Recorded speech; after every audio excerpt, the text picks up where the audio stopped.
आज जो हमारा नया टॉपिक है, आज क्लास 9th का NCERT book pattern UP board गति तथा उसके समीकरण संबंधित चैप्टर है और इसके बारे में अध्ययन करेंगे। ये फिजिक्स का है, 9th में फिजिक्स केमिस्ट्री बायो एक ही बुक में है, तो फिजिक्स पार्ट से ये लिया गया है।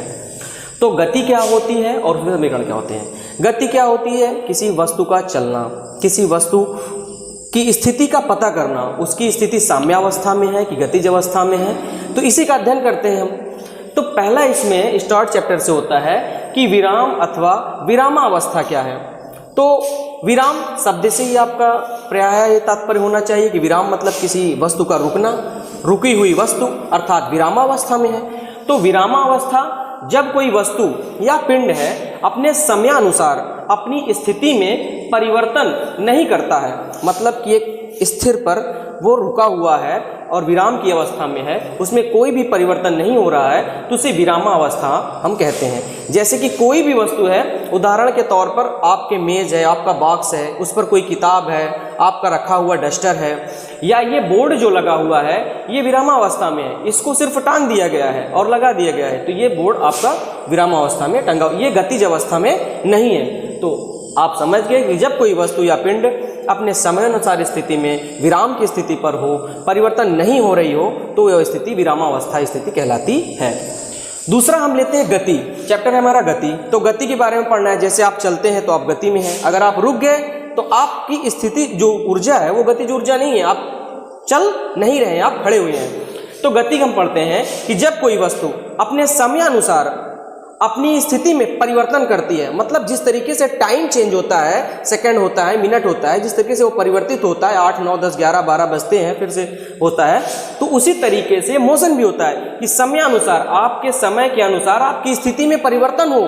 ये नहीं कि आप एक जगह खड़े रहें और उसके बाद आप कहें कि हमारी स्थिति में परिवर्तन हो रहा है, तो ऐसा नहीं है। समय के अनुसार यदि आपकी स्थिति में परिवर्तन होता है तो वह वस्तु हो या पिंड हो या व्यक्ति हो या कुछ भी हो, तो वो गति या गत्यावस्था कहलाती है। अर्थात गत्यावस्था मतलब कि मोशन में होना।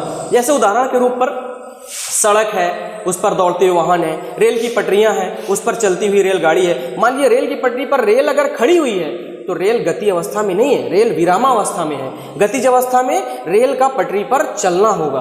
तो जब गाड़ी दौड़ेगी, चलेगी, चाहे आपकी बाइक हो, चाहे आप दौड़ोगे, आप दौड़ते हो, तो आप भी गतिज अवस्था में हो, आप गति कर रहे हो। फिर हम नेक्स्ट देखते हैं कि गति के प्रकार क्या होते हैं। गति भी कई प्रकार के होते हैं, जैसे कि एक सरल रेखीय गति होती है, दूसरा होती है वृत्तीय गति, तीसरा होती है दोलन गति।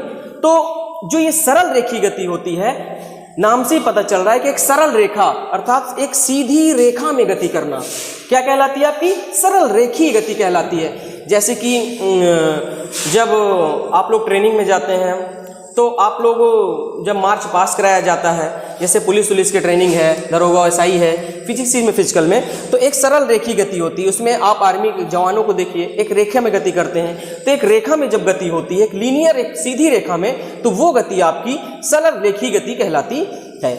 दूसरी गति होती है आपकी वृत्तीय गति।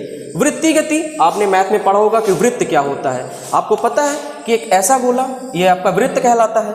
और वृत्तीय गति में एक ही आती है घूर्णन की बात होती है। घूर्णन, घूर्णन का मतलब होता है कि घूमना। किस पर घूमना? अपने अक्ष पर घूमना। जो घूर्णन होता है, जैसे कि कोई एक मान लीजिए एक देहाती भाषा में कोई एक खूंटा है या कुछ भी गाड़ लीजिए, उसे में किसी भैंस, बकरी या किसी भी कुत्ते या जानवर को बांध दीजिए, तो जितनी बड़ी उसकी रस्सी होगी वो उसी के फेरे में घूर्णन गति एक वृत्तीय गति के रूप में कार्य करता रहेगा। अब इस गति में देखिए, मान लीजिए यहाँ पर ये खूंटा है, या मान लीजिए कि एक आप रस्सी लीजिए, उसमें पत्थर बांध लीजिए, उसको बांध करके जब आप चारों ओर नचाएंगे तो पत्थर आपका चारों ओर एक सर्कुलर मोशन अर्थात वृत्तीय गति में कार्य करेगा। अब उस पत्थर को यदि हम छोड़ देते हैं तो पत्थर बाहर की ओर क्रॉस कर जाता है। तो इस गति में आगे चलकर हम पढ़ेंगे कि अभिकेंद्र बल और अपकेंद्र बल क्या होते हैं। दो बल होते हैं, एक अभिकेंद्र एक अपकेंद्र, मतलब एक केंद्र की ओर लगता है, एक बल बाहर की ओर लगता है। तो इसको हम आगे पढ़ेंगे।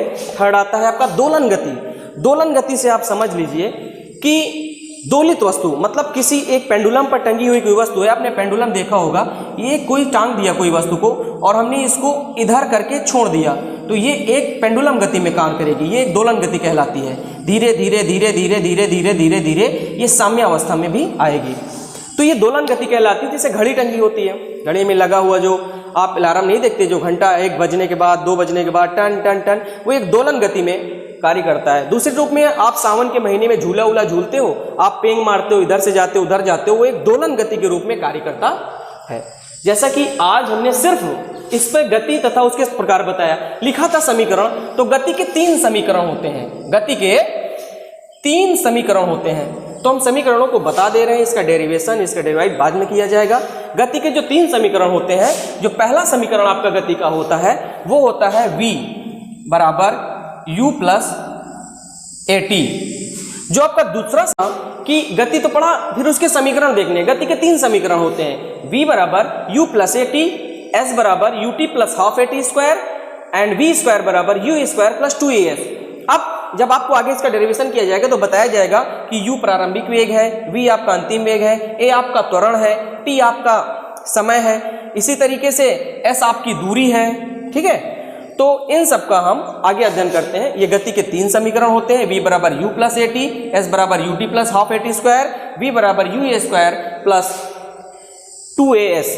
तो आपको u प्रारंभिक, v अंतिम, a त्वरण, t समय और s आपकी दूरी कहलाती है। ठीक है, आपको नेक्स्ट जो आपका टॉपिक होगा इसके आगे का आगे जानकारी आपको उसमें दी जाएगी। धन्यवाद।